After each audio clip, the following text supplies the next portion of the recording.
Olá, irmãos, graça e paz seja convosco. Rapaz, hoje o negócio foi tenso, viu? Eu estou fazendo agora o vídeo de hoje, muito cansado, exausto, mas é grato a Deus e feliz, né, por uma parte das coisas serem resolvidas. Tive algumas coisas a resolver aqui em casa e ainda não concluí. Mas é motivo de gratidão estar aqui mais uma vez, sabe? Quando eu paro e penso o que Deus faz por mim, eu me sinto devedor a Ele, dívida essa que eu nunca vou poder pagar. Então, estar aqui com vocês, fazer um vídeo, para mim é uma missão que eu tenho que fazer por tantas coisas que Deus fez por mim. Eu fico grato a Deus por essa causa, sabe? Estamos cansados, estamos bem desfalecidos, mas com um ânimo alegre, com um ânimo vibrando, com um ânimo feliz, com um ânimo, sabe, aquele ânimo não cabisbaixo, mas algo satisfatório. Hoje, a lição nos traz a mensagem motivação para doar. Qual a motivação que você tem para doar a Deus? Para devolver a Deus? Lembre-se que a história desse mundo começou com uma oferta. Ellen White chega a descrever que Adão ofereceu um primeiro sacrifício. E naquele momento, aquilo foi uma oferta que ele ofereceu pelo pecado, né? E assim também aconteceu com a história do meu xará, Abel e Caim. Então, assim, nessa situação, ambos ali ofertaram a Deus, como motivo de gratidão, como motivo de reconhecimento, como um momento em que eles precisavam prestar um culto diferenciado a Deus. A Bíblia não entra em detalhes a causa daquela oferta ou o gênero dela. Só fala que ao cabo de dias trouxe Abel uma oferta e a Caim uma oferta também. Ambos ofereceram a Deus. Mas nós temos, sabe, irmãos, razão para doar e muito. Nós temos muitas razões para poder fazer isso. Deus nos concede tudo de tudo. Então, a oferta que devemos dar é unicamente, ou devemos devolver ou doar, é unicamente uma demonstração de um coração grato. E aqui tem uma pergunta interessante na lição, que diz assim, ó: o que Deus promete fazer por nós se lhe obedecermos? Aí vem a pergunta seguinte: é egoísmo de nossa parte reivindicar suas promessas? Irmãos, eu confesso o seguinte: o texto de Mateus, ele é muito esclarecedor. Né? Não sejais ansiosos, não se preocupe com o dia de amanhã. Ele só pede para que a gente busque em primeiro lugar o seu reino. Sabe, se isso for colocado como prioridade, as demais coisas irão acontecer no tempo de Deus e com certeza nos acrescentará naquele que estamos precisando. Mas lamentavelmente não é assim que acontece. Infelizmente, muitos correm em busca do dinheiro, muitos buscam, vão atrás daquilo que na verdade é perecível e se importa com o mais importante. Sabe, eu costumo sempre dizer às pessoas que o ideal nosso para com Deus é aquilo que tem valor eterno. E tudo que Deus nos dá é de valor eterno. Ele pode, claro, nos conceder algumas bênçãos temporais aqui, mas o que Ele quer, na verdade, em seu íntimo, é nos dar aquilo que não se acaba. E é lamentável como muitas vezes alguns irmãos, ou talvez até eu, em alguma situação, por alguma escorregadela, escolhi aquilo que era passageiro do que aquilo que é eterno. E eu deixo Deus de lado, sabe? A oferta, na verdade, é um senso de gratidão de que Deus muito nos abençoou. E como um reconhecimento disso, como diz aqui o salmista, né? Tudo vem de tuas mãos e de tuas mãos tu damos, né? Davi escreveu isso, está registrado no livro de Crônicas. E assim também deve ser o nosso reconhecimento. Tem um outro texto aqui, irmãos, em Deuteronômio capítulo 28.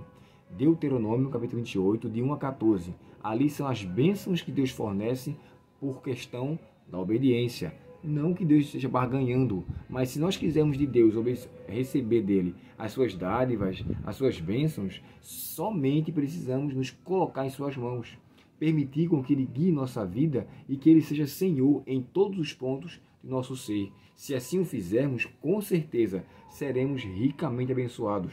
O contrário, a desobediência trará maldição, e as maldições serão tão somente por conta de nossas escolhas. É como se Deus deixasse o curso da vida do ser humano e eles então sofreriam com o dano do seu castigo que eles procuraram. Enfim, aqui tem essa pergunta: é egoísmo de nossa parte reivindicar suas promessas? Irmãos, eu vou dizer uma coisa para vocês. Eu acho que quando um cristão, quando um cidadão tem um senso de gratidão, ele não vai nem reivindicar se Deus não conceder as bênçãos dele no momento que ele quer. Ele não vai reivindicar se a bênção de fato está demorando. Porque o relacionamento que ele tem com Deus faz com que ele saiba esperar e permaneça sendo fiel. Eu não tenho que reivindicar a Deus coisa alguma. Ah, Senhor, faça isso comigo, porque olha só, eu faço isso, eu devolvo o dízimo, eu devolvo a oferta, então o Senhor tem. Deus não tem que fazer nada. Deus não é obrigado a fazer nada. Deus não barganha com aquilo que Ele nos fornece. Se Deus barganhasse, irmãos, nós seríamos extremamente devedores, porque nenhum de nós tem capacidade de dar a Deus à altura aquilo que Ele nos concede. Não temos como fazer isso. Ele nos deu a vida e nós não damos a nossa vida para Ele. Por muitas vezes nós pegamos a vida nas mãos de Deus, pegamos para possuí-la e fazemos dela o que nós queremos e esquecemos que nossa vida pertence a Deus. O nosso tempo, da mesma forma, os nossos bens, da mesma forma, o nosso tempo de vida que nós temos, o templo que é a igreja, fazemos de qualquer jeito. Então, assim, se nós realmente fôssemos devolver a Deus a altura daquilo que Ele nos dá, estaremos em outro nível e com certeza não estaremos mais aqui na terra. Estaremos já sendo trasladados. Ainda assim, quando estivermos lá, não conseguiremos devolver a altura daquilo que Deus nos dá, porque suas bênçãos são infinitamente maiores. E aqui eu paro e pergunto para você: como, pois, poderíamos nós ser tão ousados a ponto de não devolver a parte de Deus, vendo uma vez que Ele nos deu tão graciosas bênçãos, de maneira que a gente, na verdade, nem pede, e Ele nos abençoa mesmo sem pedirmos, Ele nos mantém mesmo se nós não pedirmos.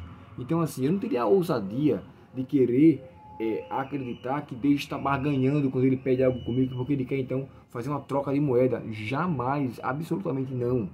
Deus nos ama distintamente, indistintamente, por qualquer razão que seja.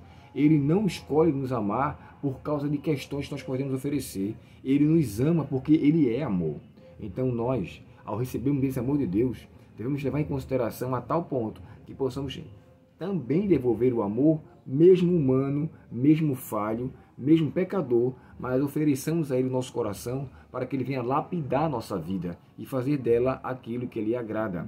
Portanto, que nós possamos levar em consideração a oferta dada ao Senhor, primeiramente, deve ser o nosso culto racional, deve ser o nosso corpo entregue a Ele, a nossa vida, e com certeza, dessa forma, nós estaremos extremamente seguros sob os seus cuidados. Oremos ao Senhor. Querido Pai Celestial, nos ajuda a entregarmos a Ti a nossa vida e acreditarmos em Tua providência. Pedimos a Ti, Pai, o perdão de quando às vezes nós escolhemos a nossa vida e a possuímos para o nosso bel prazer. Tem misericórdia de nós, Senhor. Nos ajuda a levarmos em consideração os Teus pedidos, a Tua vontade, e que assim possamos crescer e crescer para a honra e glória do Teu nome. Dá-nos a Tua paz, Senhor, perdoa nossos pecados e abençoa-nos com a Tua bênção, te pedimos em nome de Jesus. Amém. Deus muito te abençoe, uma ótima semana e até amanhã em nosso próximo estudo. Até pela manhã, se Deus quiser. Deus abençoe vocês e uma boa noite.